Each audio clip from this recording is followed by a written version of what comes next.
ఇక్కడ పిఆర్టీ ఉంది కదా, ప్రోగ్రెసివ్ రెడ్డి టీచర్స్ యూనియన్.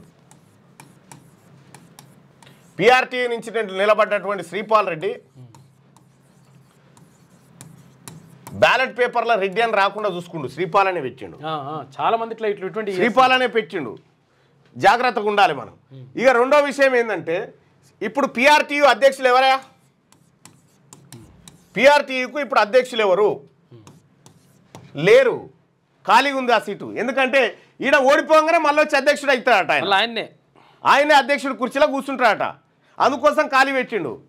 ఇంకోటి ఏం చేస్తుండు పాపం, ఆ నల్గొండలో భిక్షం అని ఒక ఆయన ఉంటాడు, భిక్షం గౌడ్, నీకే ఇస్తాను నాన్న దింపుతా ఉండు. ఈయన ఇక్కడ దింపుతుండా, ఇంకోటి ఇక్కడి నుంచి తెచ్చిండు, ఏది మంతన్ నుంచి ఇంకొక ఆయన తీసుకొచ్చి, సురేష్ అంటే ఆయన తీసుకొచ్చి, అతను ఈయనకే ఇస్తున్న పిఆర్టీ అధ్యక్షుడు అని ఆయనకు చూపిస్తా ఉన్నాడు. చూసుకోగల లెక్క. తస్మాత్ జాగ్రత్త ప్రజలాదా, వాళ్ళకు రాదు వీళ్ళకి రాదు ఎవరికి రాదు, మళ్ళీ ఆయన పోయి కూర్చోవడానికి ఖాళీగా పెట్టినటువంటి కుర్చీ అది. తస్మాత్ జాగ్రత్త.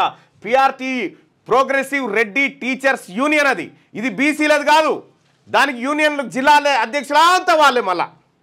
అందుకోసమే ఇవాళ ఇటు మెదక్, కరీంనగర్, నిజామాబాద్ దిక్కు చూస్తే పిఆర్టీ జిల్లా అధ్యక్షులు మొత్తం రాజీనామా చేస్తారు.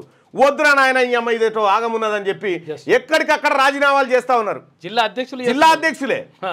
ఇక మండల్ క్యాడర్, గిండల్ క్యాడర్ అంతా కూడా ఇక జాలనైన షోకాదు నోటీసులు పంపిస్తా ఉన్నారు వాళ్ళకు. నీ షోకాదులు నువ్వు మలిసి పెట్టుకో అని చెప్పి మళ్ళా అదే సంఘానికి పంపిస్తా ఉన్నారు టీచర్లు అంతా.